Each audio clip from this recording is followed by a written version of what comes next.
अस्सलाम वालेकुम नादरीन, उम्मीद है आप सब खैरियत से होंगे। और आज एक नई वीडियो जो आपकी खिदमत में लेके हाजिर हुआ हूँ वो उन बातों के ऊपर है कि आखिर मक्के के होटल बंद क्यों हो रहे हैं।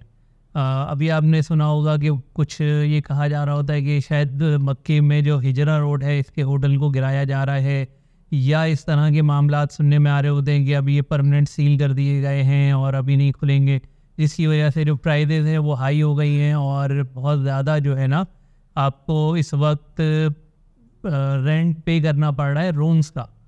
तो ये जो चीज़ें हैं आखिर हो क्यों रही है? क्या आया वाकई में कोई वहाँ एक्सपेंशन हो रही है जिसकी वजह से ये सब कुछ हो रहा है, या होटल किसी और वजह से सील हो रहे हैं? तो यही वीडियो बेसिकली आज आपके लिए लेकर आया हूँ और उसका असर क्या पड़ रहा है और इस वक्त में आपको करना क्या चाहिए, इन दोनों बातें इंशाल्लाह इस वीडियो में मैं आपको बताऊँगा। देखिए, इस वक्त जो हमारे होटल हैं यहाँ के, जो करीब के होटल कहलाते हैं, जो वॉकिंग डिस्टेंस के कहलाते हैं, चाहे इब्राहिम खलील रोड के हों या शाहराह हिजरा के हों, ये सील हो रहे हैं। और सील होने की वजह ये है कि ये गैर तस्नीम शुदा, यानी इनके लाइसेंस या तो कैंसिल हो चुके हैं यानी एक्सपायर हो गए हैं, ये किसी वजह से ख़त्म कर दिए गए थे, या कुछ और मामलात थे इनके जिसकी वजह से ये इस वक्त गैर तस्नीम शुदा होटल जो है कहला रहे हैं और गैर तस्नीम शुदा होटलों को बंद किया जा रहा है। अच्छा, बंद किया जा रहा है तो उसका डेफिनेट जो असर है वो उन होटल्स के ऊपर जाएगा कि जो कि खुले हुए हैं और सील नहीं किए गए। तो डेफिनेट है कि इन होटल्स की जो पब्लिक है उन्होंने उन होटलों का रुख करना है। तो वो डिमांड एंड सप्लाई के रूल के तहत आप समझ सकते हैं कि फिर प्राइस हाई होना शुरू हो जाती है, और यही इस वक्त मक्का में भी और मदीना में भी हो रहा है। मदीना में तो एक और सिचुएशन भी है कि क्योंकि जो एक्सपेंशन का काम है उसकी वजह से बैक का पूरा एरिया मस्जिद नबवी के वो डिमोलिश किया गया है और वहाँ का सारा लोड मरकज़िया और फिर मरकज़िया के बाहर के कुछ एरिया के ऊपर आया है, जिसकी वजह से वहाँ पे भी प्राइसेस हाई हो चुकी हैं और वहाँ पे भी कुछ गैर तस्नीम शुदा होटलों को बंद किया गया, मगर ज़्यादा इस वक्त मक्का के अंदर गैर तस्नीम शुदा होटलों के साथ हो रहा है।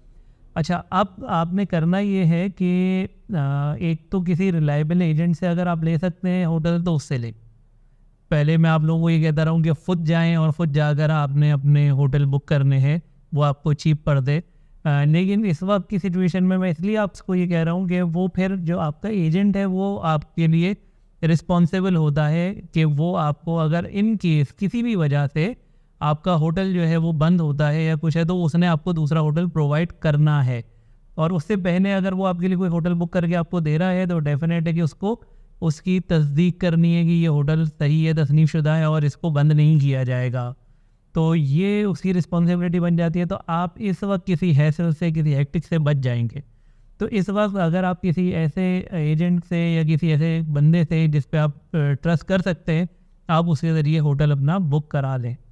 ये कुछ अरसे का है, 1-2 महीने की बात है। 1-2 महीने के अंदर ये सब सेट हो जाएगा इंशाल्लाह और फिर सारी चीज़ें बैक टू नॉर्मल होंगी और कोई ऐसी एक्सपेंशन नहीं हो रही कि ये बिल्डिंग्स गिरेंगी, ये कुछ होगा और यहाँ कुछ नई तामीरात। फिल वक्त ऐसा कुछ नहीं है, कोई इसी मुसद्दे का फिल वक्त इत्तिला नहीं है, क्योंकि जो मेजर एक्सपेंशन है वो हो रही है उम्मुल कुरा रोड की साइड पर। और वो आप अगर देखें तो स्टेशन तक वो पूरा एरिया जो है वो डिमोलिश किया जा चुका है और वहाँ पे ये होटल बनने हैं और बहुत दूर तक बनने हैं। तो फ़िलहाल इस एरिए को लगता नहीं कि नियर फ्यूचर में कोई डिमोलिश किया जाएगा। हाँ, जो कानूनी कार्रवाई है वो हो रही है और उसके तहत ये चीज़ें इंशाल्लाह नॉर्मलाइज हो जाएंगी 1 से 2 महीने के अंदर। तो इन 1-2 महीनों के लिए ये एडवाइस है कि अगर किसी जानने वाले से आप होटल ले सकते तो आप उनसे ले लें, या कोई पैकेज लेके जाना चाहे तो पैकेज लेके जाइए।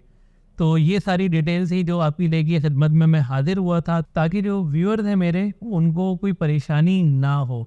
तो ये सारी इत्तलात इसीलिए आपके खिदमत में लेके आया था। अपना बहुत ख्याल रखिएगा, चैनल को सब्सक्राइब लाजमी कीजिएगा, वीडियो पसंद आए तो लाइक ज़रूर कीजिएगा, कमेंट ज़रूर कीजिएगा अगर कुछ आप जानना चाहते हैं। अपना बहुत ख्याल रखें। अगली वीडियो तक के लिए इजाज़त दीजिए, फिर मिलेंगे। अल्लाह हाफ़िज़।